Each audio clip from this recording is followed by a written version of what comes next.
Good morning, afternoon, and evening, everyone. My name is Q, and I'm going to be starting with you all a playthrough of this fantastic game known as Rimworld. I'm not going to try to explain it. Um, the best explanation probably would be colony manager, survival game. The best explanation, of course, it's probably why you're watching this, is to just jump right in and play. So I'm going to go ahead and hit new colony. This is a vanilla playthrough. No mods are installed. You can pick this game up for $30 on Steam, or I don't know how many euros it is, or if you don't live in the US.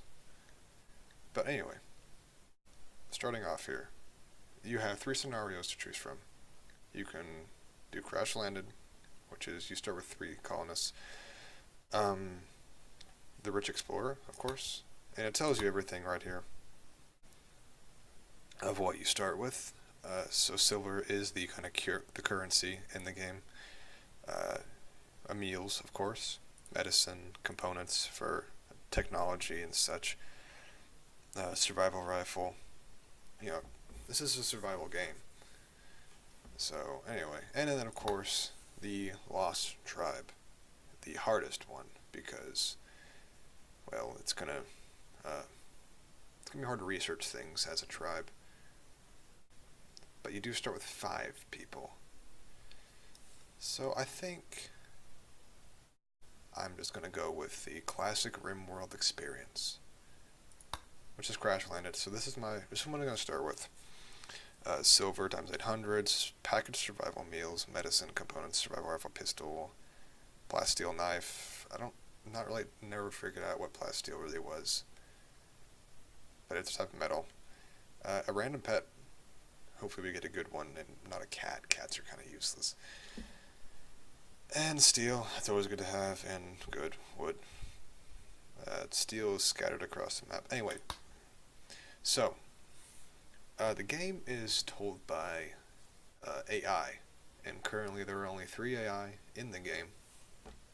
That's Cassandra Classic, Phoebe, I think that's how you say her name, Chillax, and Randy Random.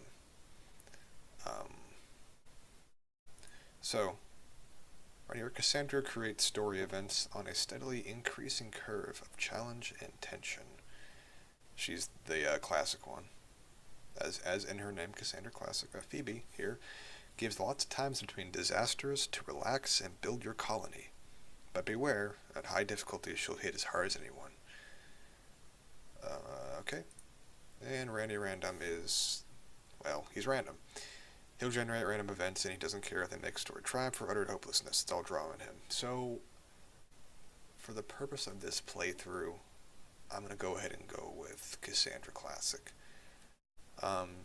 We got Peaceful, which is nothing happens, and increasingly difficult all the way to extreme. I think we're going to go with Rough. So I played the game enough to know it pretty well. I've gotten over 100 hours of it just in the few weeks that I've had the game. It's fantastic. Very good purchase.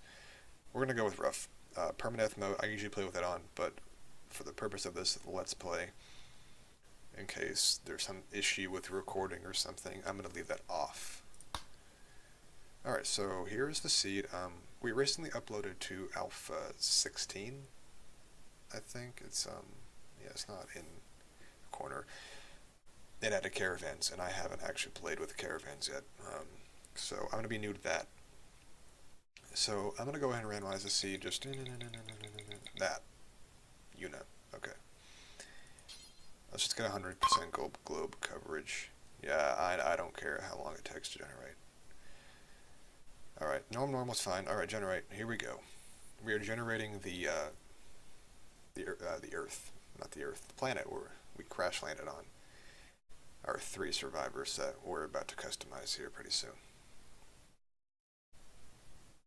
Yeah, so as the game said, it's going to take a bit to generate the world.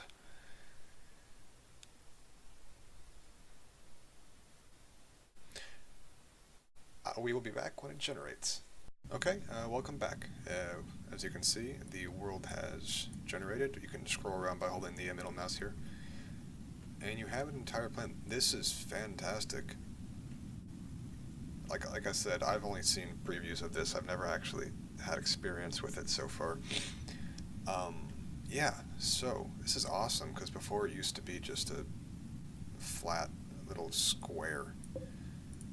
So here are looks like different villages and factions. Well, actually the same. So these are all different factions. So this is a faction. This is a different one, and this is a different one. Now we're going to select a random site, and I'm going to stick with it. I usually try to customize where I land, but I want to make this difficult. I want to make this interesting. So I'm just going to keep clicking here. Now looking at it, and that one. What did I get? Huh? Okay, it was actually random. It was selecting random. I'm not sure what it was doing. Oh, here's. We'll do that again. Now looking, and that one. Temperate forest is actually pretty good. I got lucky there. So we're gonna stick with that. We're gonna make it a large. And starting season is auto. Okay, it's not. I mean, you don't really need to go higher than large, especially with the new caravan system they've added. All right, so as you can see, it's come down to 3 survivors. You can customize the names of these, but you can't customize their stats directly, unfortunately. My nose is itchy. So, let's just start with Ellis here. Ellis is it's a good game, a good name. If you guys want to comment names for future colonists, I can use them. If you want to comment your username or something, I could plug that in for you. So, for now, Ellis, Raphael. Wait, if I randomize, it's going to change the name. Yeah, it's going to change the name, so let's just randomize for a second. You don't want to randomize too much because you're not going to get a perfect character. So maybe we just click a little bit through here. Let's see, he's good at shooting, cooking, and construction. He's ugly. Alright, that could work. He can mean our main combat guy. He's 46 years old, that's not bad. Roman? Let's just call you Roman. I like that name better. Roman. Okay, so he's got an old gunshot wound in his torso. His sister is red, but that probably won't stay. Because I'm about to randomize her too. Okay, so do the same thing here with Raphael. Let's randomize a little bit. I don't like pyromaniacs. They get really annoying. I don't like greedy, but he's not incapable of doing anything, so... There's also a teetotaler, which means he doesn't like to consume alcohol or drugs. It's respectable.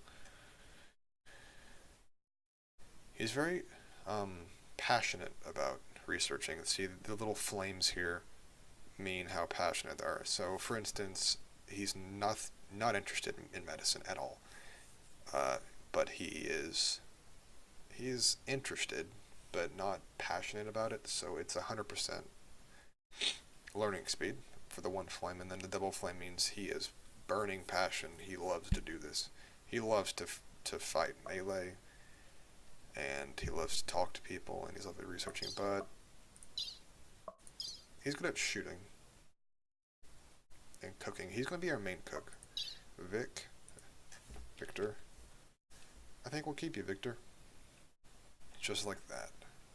I'm not going to change their first or last names.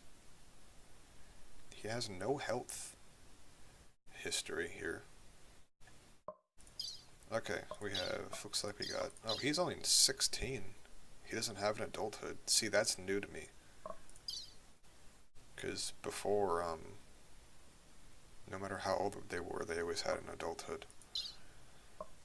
So, let's just go to the third one here and do a little bit more randomizing. Let's look at the contrast between, yeah, she is 78. We do not want a 78-year-old. The contrast differences between our colonists here. So we got a researcher, we got a cook. That leaves us with needing a doctor. See if we can. Oh, I don't like that. I don't like that he's incapable of skilled labor. Oh, he is good at medicine.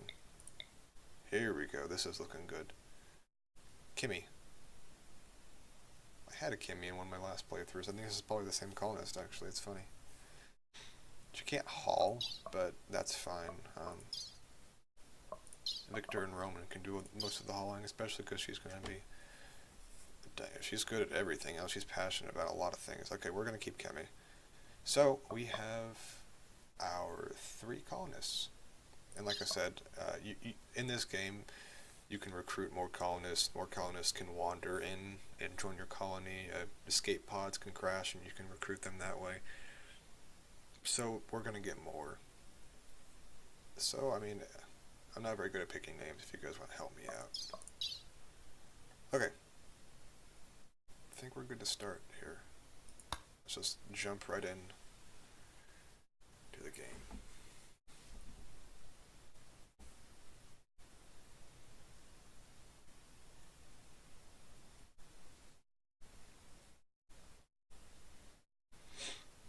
Get set up with Kimmy, Victor, and Roman. Right, Roman, okay. The 3 of you awake in your crypto sleep, sarcophagi to the sound of sirens and ripping metal. You barely get to the escape pods before the ship is torn apart. Sometime later, you land on this unknown Rimworld. As pieces of the shredded starship fall around you, you start making plans to survive. Okay. The music's kind of loud. Let's just jump into the settings and customize things a little bit. So I'm going to go ahead and... Okay, the learning helper's already off. I don't need that. Music is actually not even turned on. Let's turn that off a little bit. Game volume. Okay. You can go into development mode and do some cheating, but we're not going to do that. Okay, so this is the game. This is Rimworld, and this is where we have landed. It's a bird's eye game. It's not 3D, but I kind of like those games. There are not very many mountains. It's not very good for defenses. I want to figure something out. Okay, so our colonists here have crash landed. You just saw their escape pods crash down. And they've all woken from their crypto sleep. But they don't have sickness from it yet. Okay. So anyway, you can forbid items in the game, so I'm going to go ahead and unforbid that. I'm going to unforbid everything so they'll start picking things up. If you double click an item, it selects all the items in the area. Okay. So let's just go ahead and jump into our work priorities here. We'll flick on manual priorities. Now I want everybody, so here's where you set priorities to what your colonists do every day. So first priority is firefighting. If there's a fire, put it out. Second priority is going to be getting some medical attention whenever you're injured from our doctor, Dr. Kimmy here. And bed rest is also important, and flicking is for flicking switches, like if you want to turn off a light or something, or a heater, they'll go and turn it off for you. Okay, so wardening is like recruiting prisoners to join your cause in trading and stuff. So Victor is he's most passionate. He's not the best warden, but he's very passionate about it, so we'll let him have that job. Handling animals, Kimmy can do that because she's passionate and good at it.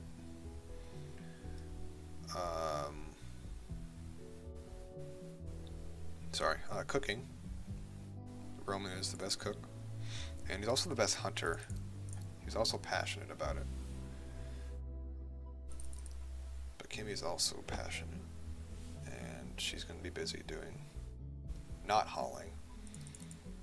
So we'll let her hunt. I want everybody to construct, but only Roman's passionate about it, and also need everybody to grow as well. Forgot to unforbid the steel. 3 more steel. That's it. Yeah, because I need everybody on construction so we can get our house up. Because night will fall, and they don't like sleeping outside. I'll tell you that. Victor is our main miner, I guess. Put plank cut on number 2 priority. It goes from left to right, so if they have the same priority, like if they, for instance, Roman is going to firefight before he's a patient, before he rests in bed, etc., etc. But then it goes 1, and then it goes back to the start, and it starts at 2, and yeah, I get the picture here. So, I don't need any smithing or tailoring right now. That'd be handy later in the game, nor crafting. Hauling are probably pretty good.